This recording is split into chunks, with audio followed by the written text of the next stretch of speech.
In this episode of A Girl and a Gun, we talk with special guest Andy Scott about 4K and 8K. We dissect everything you wanted to know about Chromakey, including the secret of UltiMatte. And we look at Star Wars Down Under. All this coming up right now in A Girl and a Gun. A Girl and a Gun, episode 30, filmed on the 21st of the 11th, 2013. Papa Beresk. All you need to make a movie is a girl and a gun. Come along and join the party. I was there at the sun. Hello, welcome to A Girl and a Gun, the show for filmmakers and content creators. I'm Phil Moore, and you are John Maisels, as always. What do you mean John Maisels, as always? You're always John Maisels. When are you never John Maisels? Well, I was just going to ask you the same question. What is the probability that I would not be John Maisels? Have you ever known me to not be John Maisels? I don't know. Okay. So we're both sitting here looking really weird. Very festive. Very festive. Because this is, in fact, the last show that we're doing with this particular group of students. Yes. It's the end of semester. Yay. This is our last show. Just drop in applause there. So we're doing a pre-Christmas show, basically. Okay. Lots of audience applause, which we dropped in as an effect. And yes, as Phil said, we're coming up to the end of 2013. This is our special Christmas show. So, to you, that was pretty useless. Let's see if I can do better. Just a minute. Oh, that's better. You didn't have the camera on me. Right into my coffee. Well, they're on there me. we go, two That's shots. why. Hey. There we go. All right, and one for me. Oh, it worked. I don't know what's wrong with this. Let's set the sprinklers Okay, off. now the crew are on. Look, so I've got one of these that actually, the string's fallen off. Fallen off. It's a dynamite waiting to go I'm off. not even going to say. Unexploded bomb there. Where the string came from. Okay, fine. We have a special guest coming up later in the show. We do. Andy Scott will be joining us. For some particular camera and post questions. But before we get there, let's talk about some of the breaking news for this week.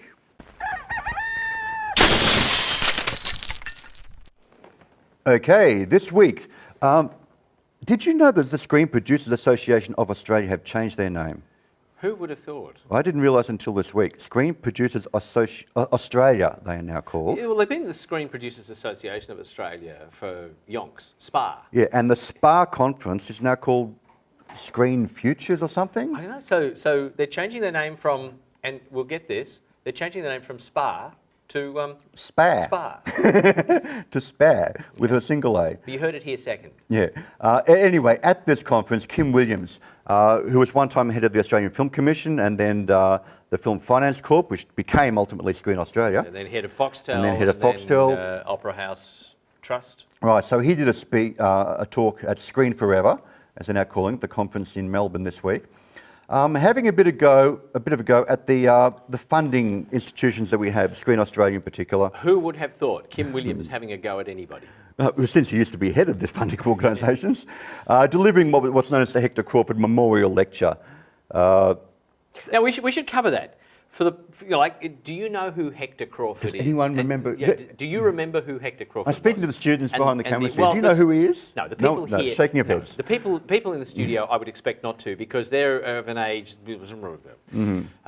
So Hector Crawford was one of the great producers in Australia. In fact, he and his sister Dorothy Crawford started off producing radio serials and then graduated into TV. Hector Crawford was responsible for, among other things, Homicide. Division and Division 4, yeah. And so many of those great police procedurals that came out of Melbourne in the 60s and 70s. So many directors and actors, that was their training ground, all of those sort of shows. Crawford Productions. Yeah. And we used to have, those theatre masks, the one that goes, and the one that goes, Yeah. Yeah. And so we had two of those masks hanging on the wall at home. And my dad told me they were named Hector and Dorothy. Hector and Dorothy. So, yeah, that's Hector Crawford, and that's why we have the memorial lecture named after him. Anyway, Kim Williams did this lecture basically saying that government support was taken as a given by the sector, but argued it was necessary for those on the receiving end, like people like us who want to get funding, to recognise that it came with parallel requirements of accountability. So he's basically saying, it has been a long time since there was a meaningful wholesale review of the policy and commercial settings of the film and television. Well, it's not been a long time. It's been 8 years since they brought in the film offset. That's not that long ago. We've had lots of financial incentives in this industry, or in Australia, to try and support the industry. What would be a good term? The crap out of me is the whittling down of these things, and I think successive governments haven't really thought through the impact that, a little tweak here and a little tweak there, and we'll just turn off this bit, and we'll turn off that bit, and the impact that's going to have. And of course, the latest one is in our very own sector, where the cost of education in vocational training is about to skyrocket. And the impact of that will be people will no longer seek the training that isn't even demanded. It is just such a negative system that I would get up and leave the studio before I discuss it on So this do you program. agree with Kim that we should not be putting money into these failed projects? We should be focusing on much more commercial. How do you know what's commercial to start with? Well, like I didn't hear the speech, so can And I I don't comment? have the full transcript here, no. Because so neither of us does. So we're both going to be actually do what everybody does, which is we're going to talk out of our bums. But the fact is, like talking about putting money into failed productions. Well, nobody puts money into failed productions. No. No. Never. Nothing ever fails. Well, that wasn't quite what I meant. So, why would you put money into something you knew was going He to fail? dismissed the former Labor government, for example, which attempted to at least some of what he was calling for as lamentably poor piece of work, which ignored almost everything of policy, cultural, of commercial importance. So he's basically saying Labor's putting all the money into culturally significant things when they should be focusing on commercial things. How do we know what's going to be commercial? We never know. Well, you don't. But look, the one thing, without even having heard Kim's speech and without having had the chance to review it, because I didn't know you were going to talk about it, Kim Williams is somebody whose opinion and views I respect enormously. And you might or might not agree with them, but Kim's a great thinker, and he will come out with these statements, and he's not afraid to challenge the administration. And if he's putting the boots into Labor, that's from a basis of being a pretty much Labor person himself. One of the observations of this article was that maybe he's actually vying for a job with the new government. It wouldn't be on the basis of his politics. No, I wouldn't expect so. you wouldn't expect so. I would not. Okay, my computer's oh, there we go. I thought I crashed. Everybody's computers are Everything was crashing. going to fail because my We managed to your crash. iPad We managed to crashed. crash an iPad earlier. Like that never happens. We managed to, Wake up, computer. Here at least, we go. At least Moving they right tell us along. it never happens. A couple of years ago, in August 2011, there was a rather horrendous helicopter crash, and two people died. It was flying at night time, and a cameraman. And the It pilot. killed journalist Paul Lockyer and cameraman John Bean, and the pilot Gary Ticehurst. There's recently been a decision, a new law passed effectively, that prohibits choppers flying at night with a single pilot. You've got to have two people flying. Basically, it crashed because he got disoriented at night, couldn't work out where the horizon was and where the ground was, and that's why they crashed. And that was the finding. Yes, spatially disoriented. And it occurs when the pilot does not correctly sense the position, motion, and attitude of the aircraft. Yeah. This was not an inexperienced pilot either. This No, was somebody absolutely with a not pilot great error. number of hours. This happens. obviously. This is easy to happen a lot in this sort of thing. So, as a result of the crash, CASA, the airport authority, aeronautical, whatever they're called, will also impose tougher pilot licensing rules to include extra competency checks and requirements for pilots carrying passengers to have conducted 3 takeoffs and landings. So there's extra training facilities. There's new laws, and the ABC have said yes, we will abide by these new laws. Well, sure, but I mean, he would have had that experience anyway. He would have passed that, like in a second. So they're doing what they can to try and Two not pilots. have this happen again. I wonder Two what pilots, the impact of that is going to be, though, because pilots aren't inexpensive. The chopper is more expensive, but pilots aren't inexpensive. Well, I think how ABC many, have how said many that- productions now are likely to go, we can only do 1 take of this instead of the 2 or 3 takes because we now have additional crew costs? I think it's more likely, as ABC have said, they just won't do night shoots, flying at night for those safety reasons. So they're going to shoot day for night from a chopper? How does that work? They're going to try to avoid doing nighttime stuff like that whenever possible, I think. Another quick story, Sydney Film Festival is now open to entries.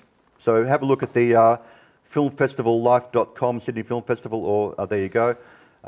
If you have a film that might qualify for the film festival, shorts or features, get them in now. Sydney Film Festival open for entries. Which is like next June, isn't it? Yes. Yeah. And they close in February. Yeah, so So that gives, you don't and actually have a lot that of gives time. a couple of months for the jury, and then the jury goes out, and then you see the film on That's TV. right. Also, quick news, Black Magic Design I actually just shot a short film with the Blackmagic Pocket cinema camera. Yeah, the small one. Little $1,000 one. Really good camera. The HDMI port on it was a bit fragile. We broke that. Just It was like the mini HDMI. The mini HDMI. But apart from that, it was a great little camera with 16 mil lenses on it and everything else. Yeah. We're still cutting the film, so I might show something of that next year. We'll see. It's always a challenge mechanically with mini connectors. I mean, it's true of mini USB. It's true of the mini USB. As soon as you go to a small connector, you run the risk of it getting breaking damaged. really easily. But it was odd seeing this tiny little camera, it's literally that big, with these giant lenses on the front of it. Yeah. Anyway, they've just announced that for that camera, they've released the RAW recording. So you can now, at the moment, the camera records in ProRes 422, which is pretty good. But you can now get RAW recording within that same camera if you get the software update. So those who have the Pocket Cinema camera, get the RAW update. Wish I had it for our shoot all of 2 weeks ago. Or even for in here. Even for Although in here. we're raw enough. We're raw. This is a raw show. Do you remember It's a Wonderful Life, the Jimmy Stewart film, Frank Capra directed? Is this where I say no? You've never seen it? No. No? You've never? have I haven't seen it for a very long time. In America, of course, they show it every Christmas. There's a still from the film.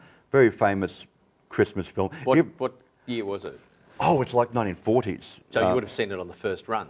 It's been shown on TV a lot of... Oh, yeah, I'm that old, exactly. I saw the first run in the cinemas and I've watched it on TV every year since. Thank you. You were too young for it, I'm sure. Almost went over to the keeper. They're planning on making a sequel Yeah. of It's a Wonderful Life. Jimmy Stewart, of course, is no longer with us, but the girl who played the daughter, they're talking about having her come back as an older lady character in it. And she would be. Yeah, She would yes, be in quite a fact. bit older. But they're basically, it's a rehash of Dickens' A Christmas Carol. Christmas Carol. But they're treating it like a sequel to It's a Wonderful Life. So This has been a big controversy this week, actually. Really? That they're going to think about Why? doing a sequel to this film. Why is that a Because people don't want it done. Leave it alone, they say. Well, I mean, is making a sequel for a film like that worse than Well, remaking the film like that? It's a bit late to call it a sequel, frankly, because most of your cast is gone. It's like 70 years old, Well, you could make a sequel that picked up 70 years later. which is Doesn't- what they're doesn't kind have of to be doing. next year. I don't know why they're calling it a sequel to this. It's based on It's a Christmas Carol anyway.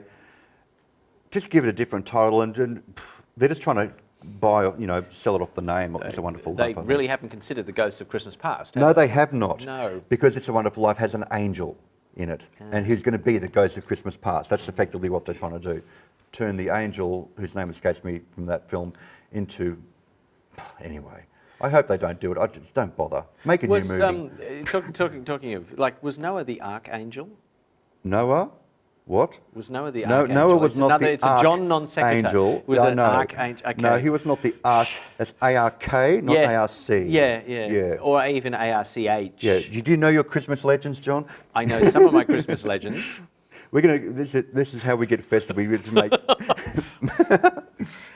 Meanwhile, on the festive mood, there's a couple of really good roundtable discussions here. There's one, and I haven't looked at these myself yet. I just suddenly saw them last night.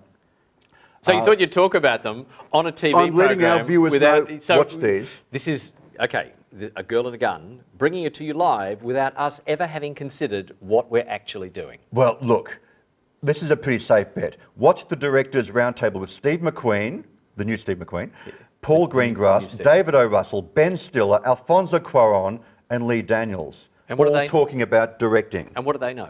We actually have a bit lined up. Let's find out what they know. Can we run that video? Here we go. That's not some it. actors have told me it feels like they're bungee jumping, because you're not you just get plunged into it. But I've also seen them get very comfortable in it. Like once you're in the water, and then so I think that gives a certain aliveness that I like. How much of a battle did you have with gravity? Well, It's Alfonso Cuarón. the battle was the studio was fantastic. I have to say I was very lucky. Warner was behind the film all the way through. The whole thing was the length of the process. Trying to figure out the technology and then how to make it and so on. But there was not a battle per se. Were you figuring that out as you were making it, the technology? We have once that we when I finished the screenplay, I sent it to Chivo one more time. And I said, hey, let's do this. It's a small movie. We'll do it very quickly. 2 characters. And, and yeah, the thing is, we test the rigs, and immediately we realized that we need to invent our own stuff. And that's what took so And then in long. the So there's post-process. Alfonso Cuarón talking about gravity and his experience with the studio. It was very interesting looking at that clip. 2 things I picked up straight away. Yes. They really did have a round table. Yeah. And the lighting was weird. Yeah. I don't know whether that was We just... get our lighting perfect so much of the time. So We spend so perfect. much time on the lighting in the Oh, studio. totally. You have no idea how much time we spent on the lighting.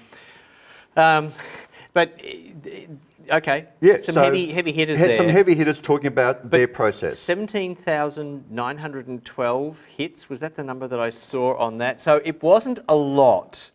So, That's only been out a few just the days. fact that we featured it on this program will push it up by at least another 12. At least another 12. There's a similar discussion, if my computer wanted to work, on cinematographers. And if I can get this page, there we are. This would be a cinematographer's round table? Cinematographers Roundtable with Barry Ackroyd, Sean Bobbitt, Bruno Del Bonell, Fedon Paramichael and Stuart Dryberg. Names that are frankly unfamiliar to me, but I'm sure they're all... And unpronounceable And to many Phil of them as well. unpronounceable. Just as well you came 12 up with Years a that. Slave, Captain Phillips, Inside Llewellyn Davis, Nebraska, so a lot of recent films, and most recently The Secret Life of So Walter Mitty. if people want to pick up that those videos, where do they go? Yeah, so this was at Slash Film, slashfilm.com. Slash, is that what it's called? Slashfilm.com, Slash film. that's I the gotta have a website. look at this.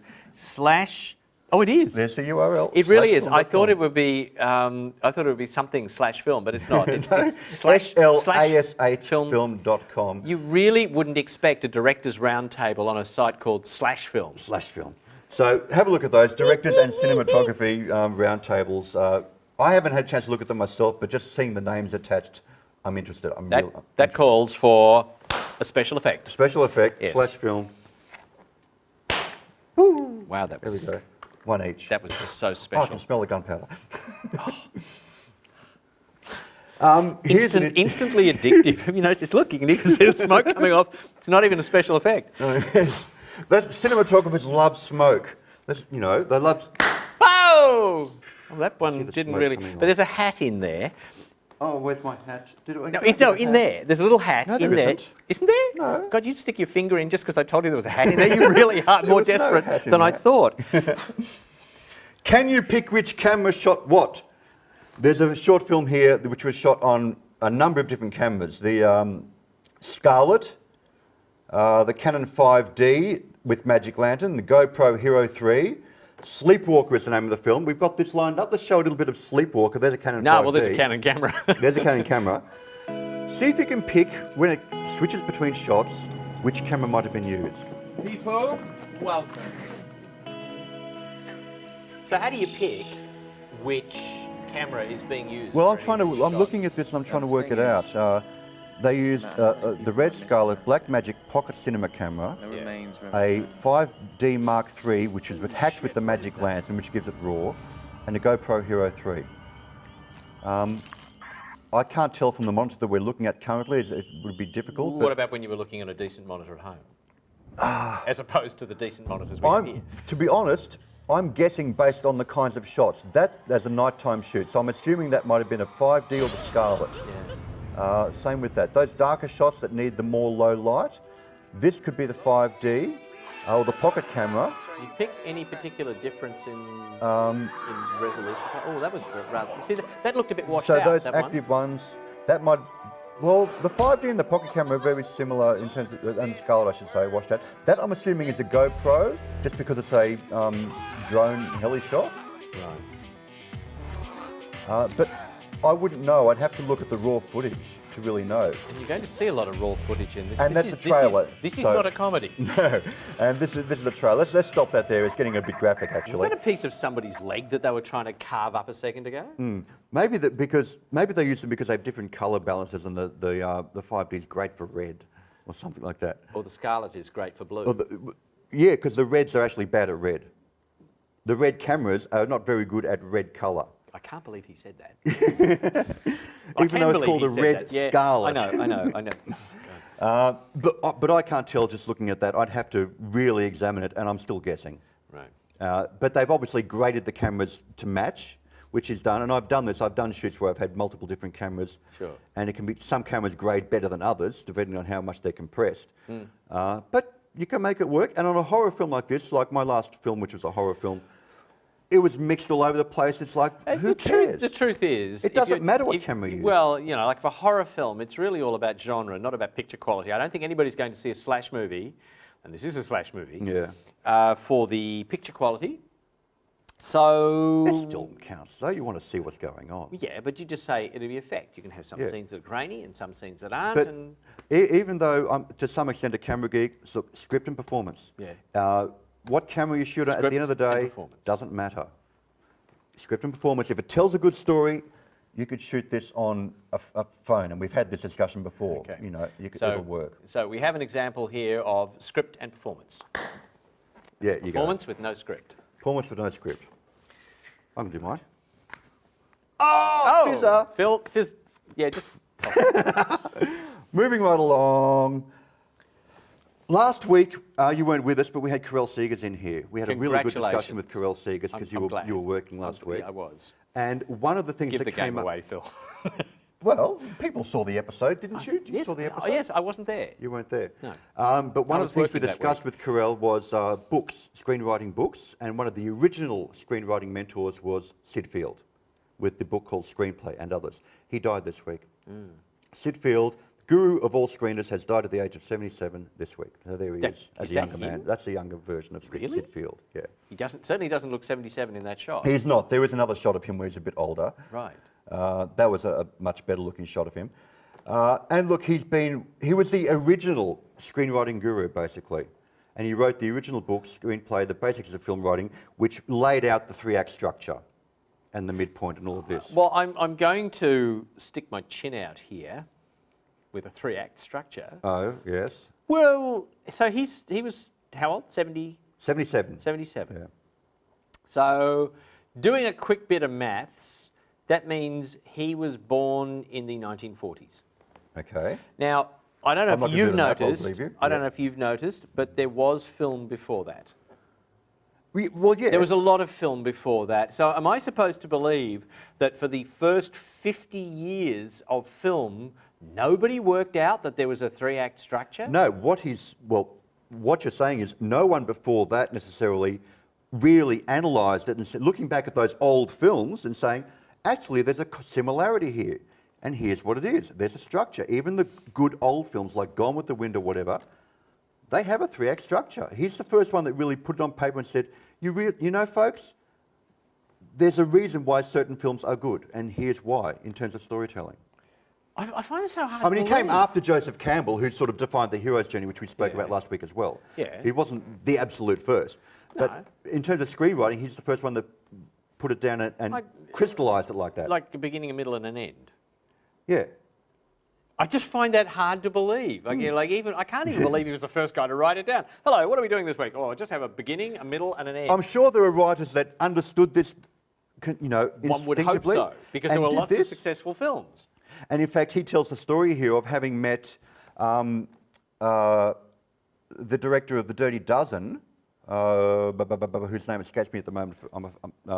Director of The Dirty Dozen. So they would have had, what, a beginning, a middle, and an end for 12 people. That's 36 bits to fit into the script. No, but saying how he introduced him to the concept of the midpoint in the story. That would be the point at which they worked out that half the actors had gone and it was under the Dirty So Six it's not now. like these ideas weren't known or weren't used, but he's the first one that said, here's an instruction manual for screenwriting, and here I've laid it out for you. Okay. Yeah. Anyway, Syd Field, who was one of the original mentors in terms of writing instructional books on screenwriting, has left us now. And you talked about that last week. No, And you didn't talk about it. we did. You We did, talked about okay. Syd Field last week. So there you go. If you're watching this for the first time, go back and watch last week. I certainly will. I've got all sorts of things popping up on my computer today. I'm going to finish with a couple of interesting videos here. I'll tell you what he's got on his screen. Don't tell them. I'll tell you what he's got on his screen, because I'm just looking at this. He's got a whole lot of those little symbols that say, the plug-in you want isn't here. Well, we're not running it off my plug-in you screen. want is Hopefully here, the plugins you want it's is working here. in there. This is for Syd Field, by the way. There we go. Thank you. It worked. Right. Love it. L-O-V-E-T-T all the time. Here is a music video. Love it. Love it. This is a fragmented music video. Each of the 37 credited directors working independently created a series of shots, one for every word in each line of the song. So they just gave them the lyrics and said, come up with an image for this word, and we'll put them all together and make a music video. Okay, so you'd hope that the verse didn't have the word anti-disestablishmentarianism in it. If it did, I want to be the director who did that shot. Because that would be you could have a track pan, zoom, bit of crane. Let's have a quick look at a bit of that video if we have it lined up, do we? And we'll see what they actually put together. We don't have it. Their plugin's not working either. We have If you want to see it, it is actually interesting. I got this from Studio Daily. Where's the actual YouTube link? Have a look for it on YouTube. It's Love It All the Time is the name of the video. It's just an interesting clip, I thought. Have we got this next one? I hope we've got this next one lined up. I want to show a bit of this. Star Wars Down Under. You know Star Wars fan films? Star Wars fan films. I'm familiar with the concept of fan films, and some work and some don't. Some work, well, this one works. This is great. This is in the Star Wars universe, so it doesn't feature any of the Star Wars characters, but it's in that universe. This is the Aussie version of an Aussie Jedi having an Aussie adventure in the Star Wars universe. Star Wars Down Under. Let's run a little bit of that. You got something lined up? Yeah.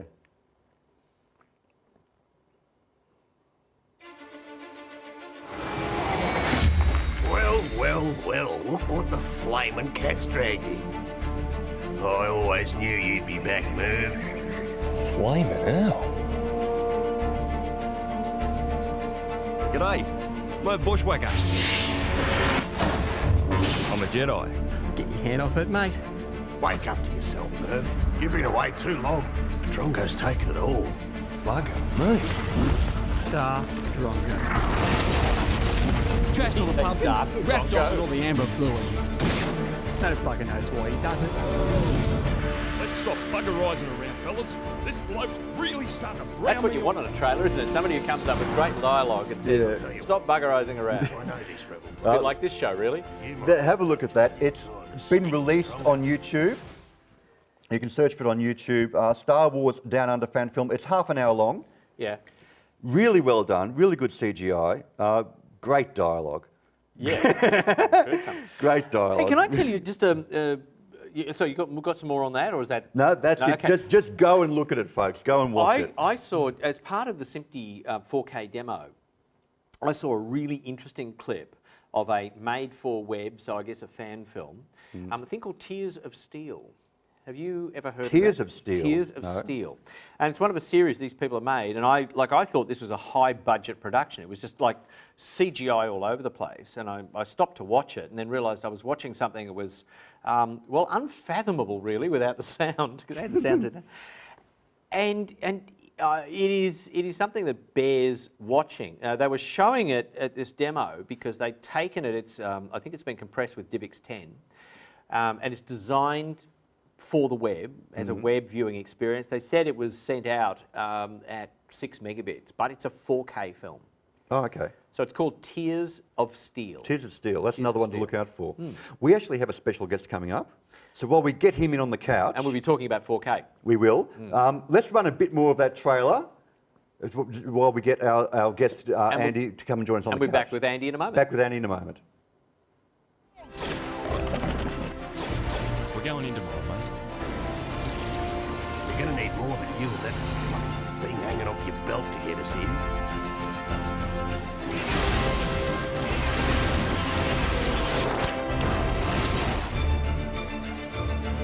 Irvin Bushwhacker, you know Homer. Look at you. Handless. She'll be right, mate.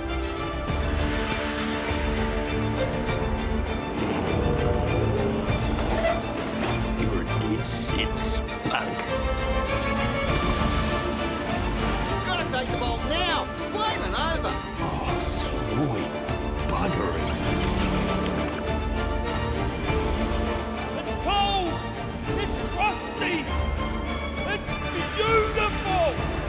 Stop this madness now, you muppets! I have had a bloody gutful. And we're now joined by Andy Scott. Hello. Hey, Andy.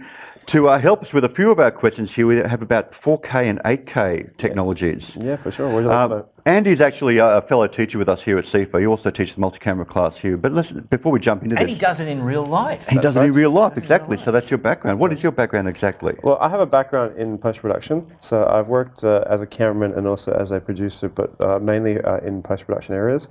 So I've worked on a few major programs over in the States. Programs like Mythbusters, American Chopper, a lot of programs over here in Australia as well. But I've been focusing in the educational area for quite some time now. So I've had a real sort of fondness of working with computers and working with technology. I love technology, so it's one of the reasons why I do like post-production. Well, this is partly why we got you in here, because one of the questions here is the article here, the big question: why post in 4K? Now this is crazy. A lot of TV shows, they're shooting in 4K. They're moving up to 4K cameras, but they still do their post in 2K. Yeah, so this is one of the big things I don't understand. So one of the big things I always talk to my students about, you need to know exactly where your material is going to end up at. So if you know for a fact that you're going to make a 4K, a big cinema screen project, it makes sense to shoot in 4K. But if you're going to be making it for a small computer screen, you'd be off your tree to be shooting in 4K. Well, it's even a lot of TV shows. I mean, one of the ones they mentioned here is Gossip Girl, which shoot in 4K, but they do all their post workflow in 2K because they figure, well, that's what we're exhibiting as. Yeah. At the most, we're doing 2K. That's right. So at some point in the next maybe 10 years, I can probably see 4K being a bigger, more viable option. But at the moment, how do you edit it? How does the average editing facility accommodate that kind of material? Like, it is possible, obviously, for the features, but you're talking about some serious technology there. Well, at the very least, it's 4 times the amount of data you've got to deal with.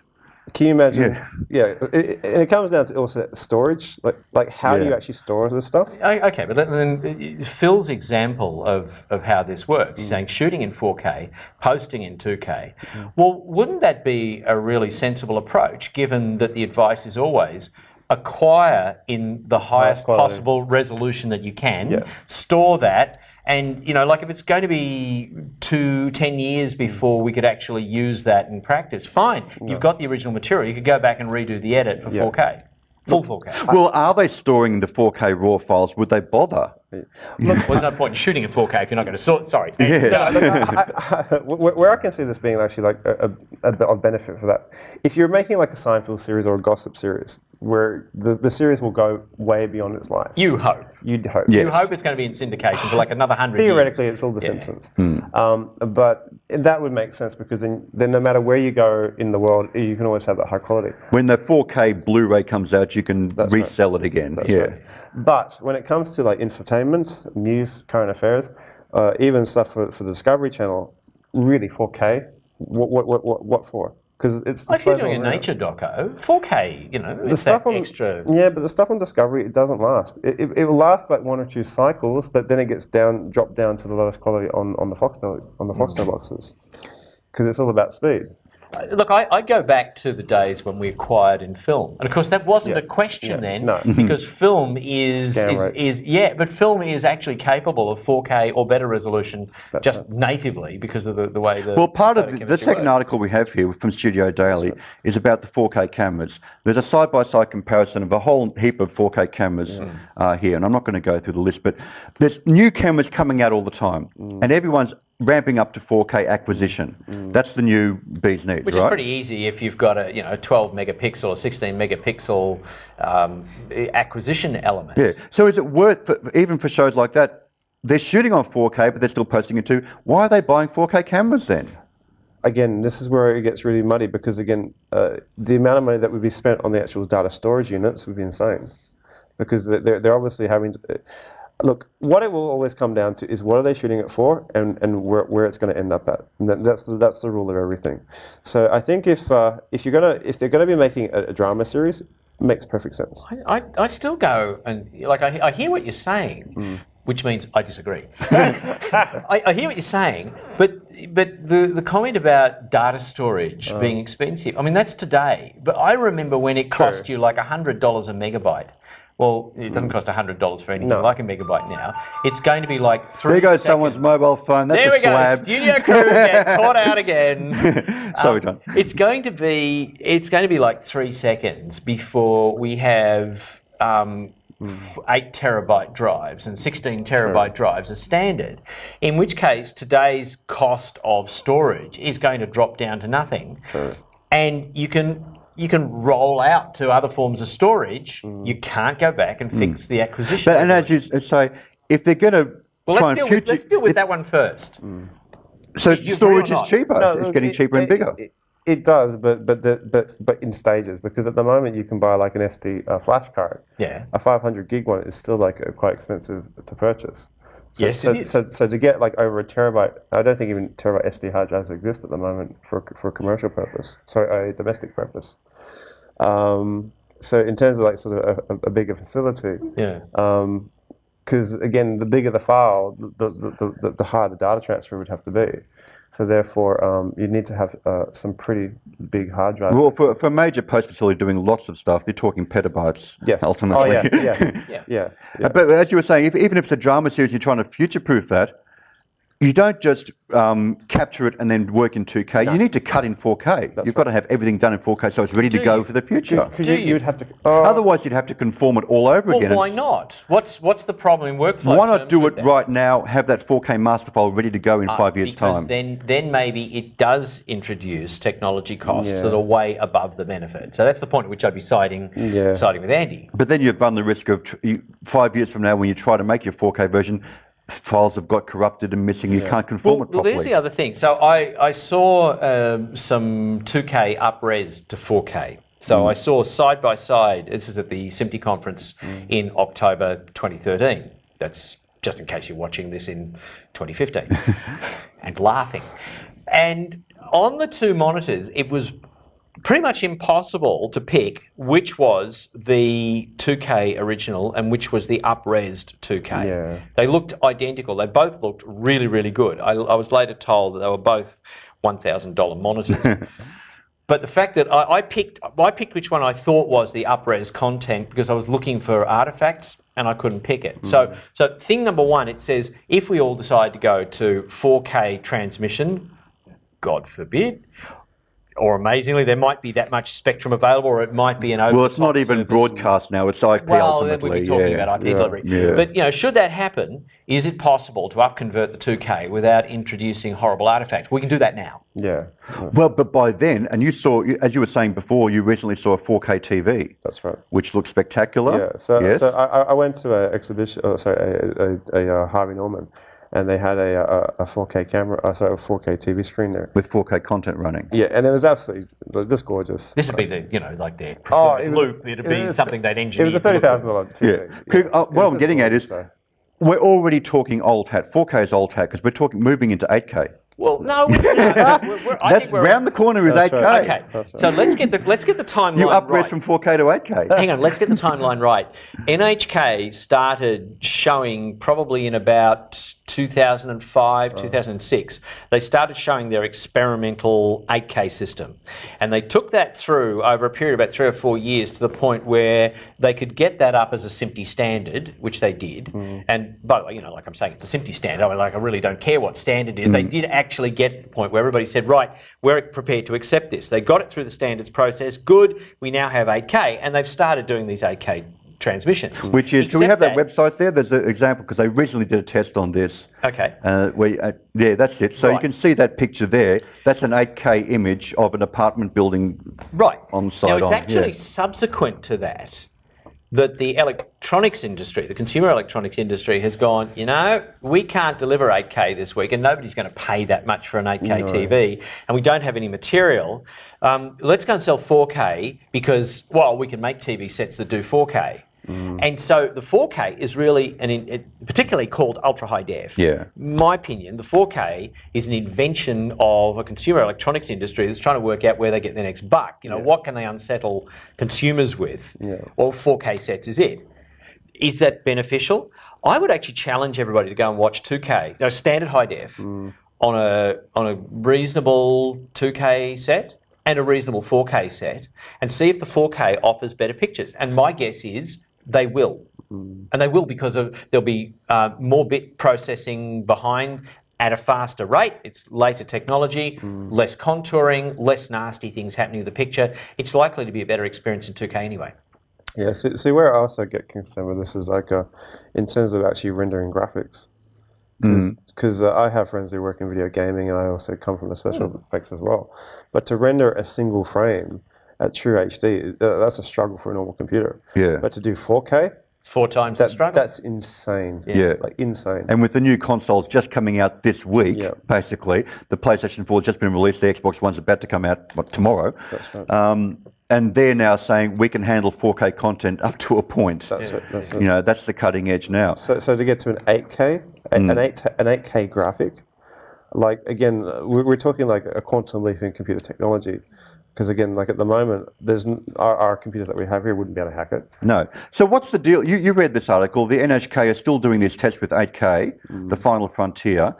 Japan's really trying to make this work, by the look of it. Well, Japan's always ahead with everything. I mean, this is where everything always starts, and always they revolutionise everything. But I think, look, there is a market for the 8K. There is definitely a market. I would say it would probably be more in the IMAX arena than the actual domestic film market, because in an 8K camera, you can literally see, specks on the ground that are in crystal clear quality. It's an amazing experience. Yeah. When NHK first showed this 8K, and they were showing it at NABs and IBCs. So is that an 8K camera that they we're looking set up at? a demo. Well, in fact, that's rather technical. That's an IMAX camera. Yeah, compared to the original 8K cameras, because the first stuff they showed was truly in the laboratory curiosity stage. And it was, a big box with lots of wires coming out of it, because everything had to be done in parallel to be able to get the data rates. We're talking about humongous data rates. And then they ran that into a demo room. There was probably, 100 people in the demo room at any one time, with a big line snaking around for people who wanted to see it. And they had projectors, and it was like HD was in the early days, in the early 1980s, where you'd go into a darkened room because the projectors weren't that bright, wait until everything adjusts, and then watch it. But the experience of watching the 8K projected onto a very large screen, and we're talking about, 16-metre screens, like cinema-sized screens, with 22.2 surround sound, and looking at that and looking at the detail that they'd shot with the cameras, which they'd barely been able to shoot, because this is all experimental. Yeah.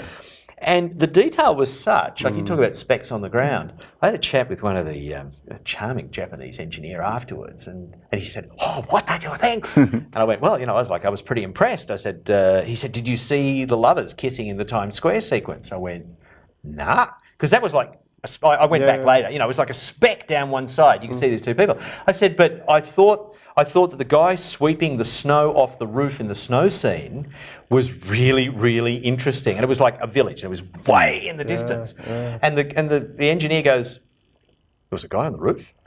And he hadn't noticed it. It's like you could just go and watch. Bring up that over picture and over again, control of that apartment building, if you could, from the website there. So this is the kind of thing you're talking about, where we've got this massive apartment block side on, and we've got how many there? 1, 2, 3, 4, 5, 6. Whatever it is, like 15 apartments, which, at full 8K resolution, you see all of these rooms in minute detail. Yeah, exactly. Is this the future of cinema? Is that where we're going to end up seeing it? No, because it's distracting. It distracts away from the actual, telling a story. Where this stuff really comes into effect is in security. Because a while ago, all of this is derivative from security areas. One of the spy planes that they just recently launched in the States has I think it was like a 130 megapixel camera on board. So literally from above, you can see the crack within the crack within the crack. That's the quality of the actual image, and they actually refuse to release the details of But that. they've got 130 megapixels. All they're trying to do is pick up crack. That's right. That's how they make their money. Yeah, exactly. I know Red on the drawing board have plans for future chipsets, and one of them was like 24K, this gigantic thing. Correct. I thought, where would you? That's a satellite chip. Look, I think like stuff like this with the 8K, I think it really comes down to it's one of those fascination things.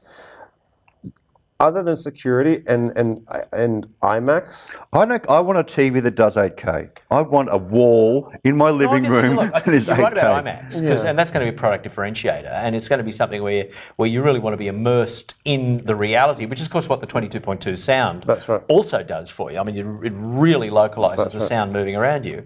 And maybe it's a bit like 3D. It's not going to be for everybody or under every circumstance, but it's going to add something to the experience. Yeah, because I mean, to me, 8K would be, if you're looking at a person, I mean, you'd be seeing almost beyond their flaws. It'd be almost like an X-ray. You'd see through the pores. But we're seeing better than 8K. No.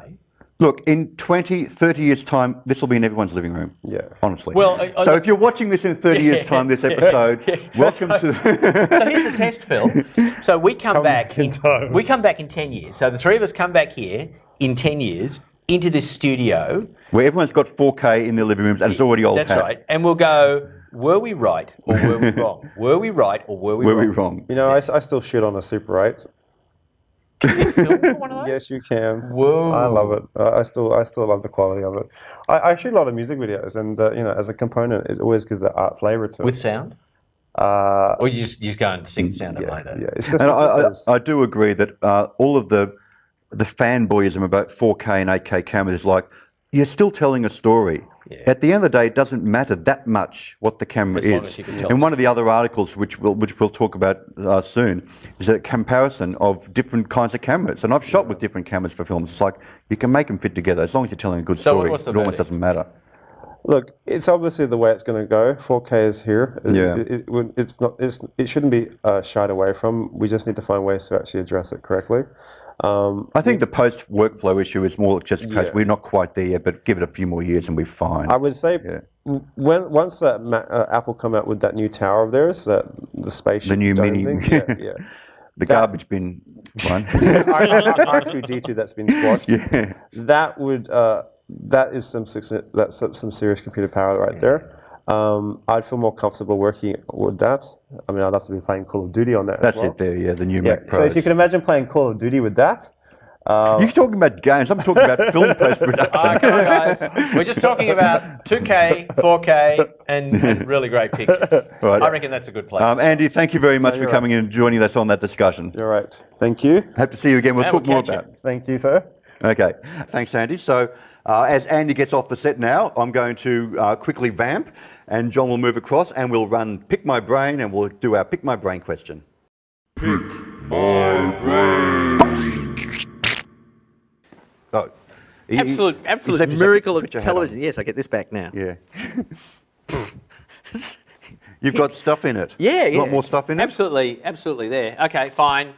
What's my Pick My Brain question? Where's the Pick My... There we go. What is the difference between Chromakey and UltiMatte? Well, the first thing is, one of them's a technique. You've got stuff on your hat. Okay. One of them is a technique, and the other one is the name of a company. So UltiMatte is the name of a company. Or a product, actually. Well, it's a company that produced a series of products. But there's two different products I can think of that are UltiMatte. And in fact, more. Why don't we go back and we say firstly... You're sticking up now. What is... Stick up? Yeah, okay, there we are. Look a bit like... We're noddies. A bit like big ears here. So let's say, firstly, what is a key? All right, a key is the process of superimposing something on top of something else. So without any warning at all, let's go back to the question for Pick My Brain. So here it is appearing on the bottom of your screen, and that is a key. So we've just brought up one picture, dropped it over the top of the other, and there are nice hard edges, and this is actually an internal key. So there is the vision that we want to put in the middle, which is the title and the colours and everything else. And there is a key signal that says cut the hole here. Okay, let's lose the super. That key is generated internally inside the switcher that we've got here, which is like a really good way to do it. Another way to generate a key is to have the vision that you want to bring in and to use the vision switcher to generate the cut signal, the hole signal that the keyed video will drop into. Well, this is what they used to do for titles back in the old days. Like when I started in television, hang on, no, we'll just do the whole thing. When it was a question, we're going to answer it. So in the old days, they'd put the titles for a show on a long roll of black paper. It'd be white titles, and then they'd roll it through like that. You can see a bump sometimes and on wherever the it was white, the switcher would say, cut the hole and put that over. And that's called a luminance key. And the final type of key is what we call a chrominance key. And that says we'll cut the hole wherever there is a change in colour. Well, that technique's been used for years and years and years for travelling mattes in film.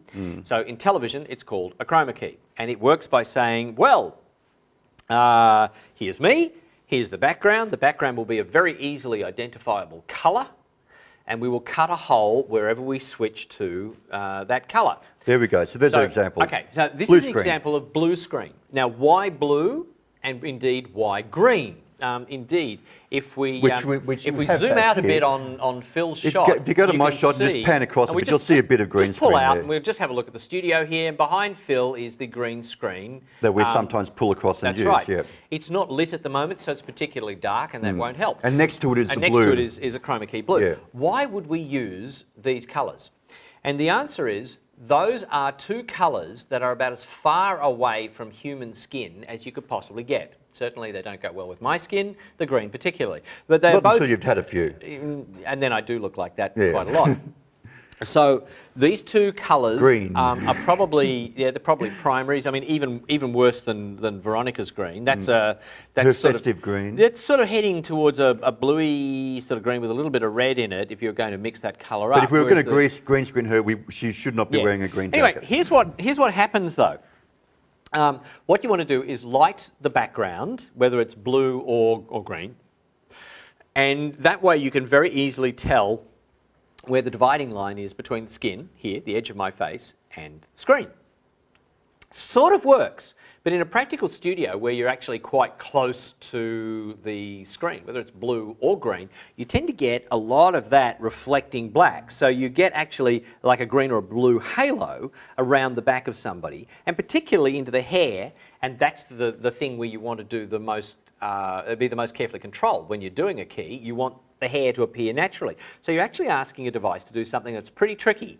Work out exactly what is hair, working out exactly what is in the background, working out exactly what is reflection, and ignoring that completely. The company UltiMatte.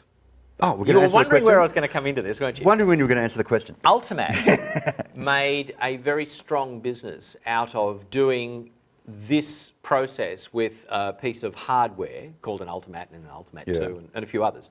And these were external bits of gear that you could buy, you could put into your chain, and so where the chroma key in your switcher might have been okay, the UltiMatte was actually going to be really schmick. It was going to do a really, really good job.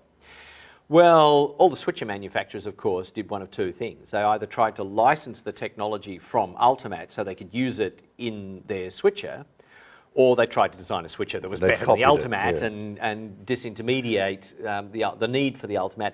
And I must say that today's switchers, whether it's just a switcher on its own, you know, like a Grass Valley switcher, or like the Ross Carbonite series, or indeed the TriCaster that we're using to record this, they all have really good chroma keyers where you can go and you can select the colour that you want to key on. It picks that up. It pretty much does absolutely everything. They have controls to null out reflections. Well, so that's John's television answer. Yeah. And the UltiMatte, which was a solution for matting in TV. It was a piece of hardware, and so it's a process and a piece of hardware, the company that made that hardware. Now read on. Now I have the filmmaking answer, which is everything you said about chroma keying is correct on a very technical level. You know, we understand the process of green screen and blue screen, where you just choose the colour, out it goes, and you can replace it with whatever background you want. There is another form of UltiMatte. There is a software plugin called UltiMatte, which is used in Premiere Pro and After Effects. And that's what it does. And I've actually used it very recently onto the green screen. You just throw it onto a clip. Can we bring up that clip you had earlier with the blue screen? If you've got that photo available. So you have any clip that you've shot against a blue screen or a green screen. We've lost it all of a sudden. Okay, never mind. We saw it before. Throw that on, little eyedropper, pick the colour out, it's gone, and if you've got another clip underneath that, that background will show through, like they've done there with the backdrop of the staircase. Who is this person who looks a bit like Michael Jackson? Yeah. And as you say, the issue with hair, she had quite frizzy hair there. Yeah.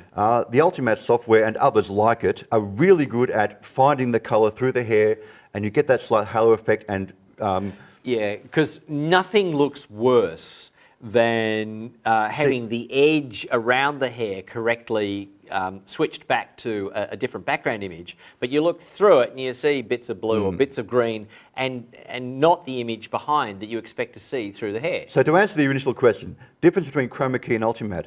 Chromakey is the process, you know, which and you're keying out a specific colour, usually the blue or the green. It can be black, it can be white, it can be anything. Well, white and black aren't colours, but I'll let you off the case. Look, you can chroma key on any colour you like. Yeah, we could chroma key out all the red on this set, and most of us would disappear. You know, and I've keyed black. I've shot stuff at a black night sky, and black is a really good colour to key out if you're doing bright stuff and you want to key that for compositing purposes.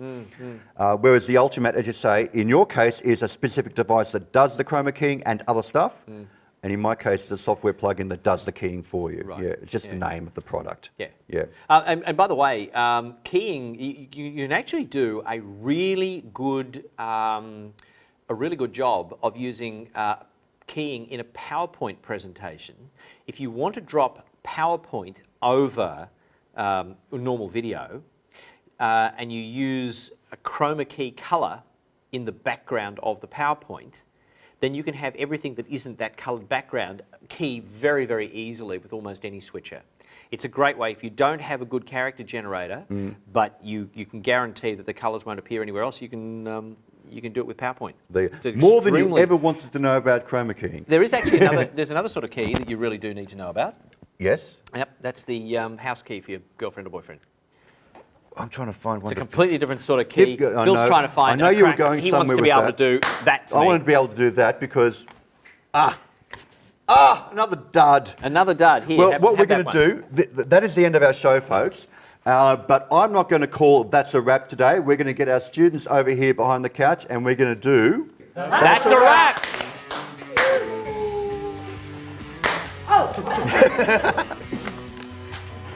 Merry Christmas, Happy New Year, everybody. We'll see you next year.